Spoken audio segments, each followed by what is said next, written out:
సూర్య చంద్ర నక్షత్రములను, భూమిని ఆకాశమును, ఆకాశమందు ఎగురు పక్షులను, భూమి మీద ఉన్న సకల జీవరాశులను, సమస్తాన్ని చేసిన సృష్టికి కర్తైన దేవుణ్ణి ఆశ్రయించినప్పుడు మనం సంతోషించాలంట.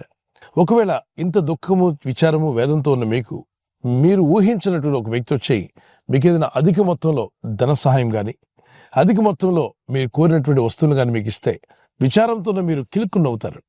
ఆనందం వచ్చేస్తుంది, సంతోషం వస్తుంది. నేనేమి ఆశించకుండా వారు నాకు ఇచ్చారు కదా అని.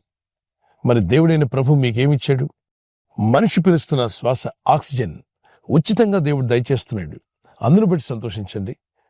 ఇంకా మనల్ని సజీవ లెక్కలో ఉంచాడు, అందును బట్టి దేవుని స్తుతించండి. ఆయనను తెలుసుకునే కృపను మనకిచ్చాడు, అందును బట్టి దేవుని స్తుతించండి.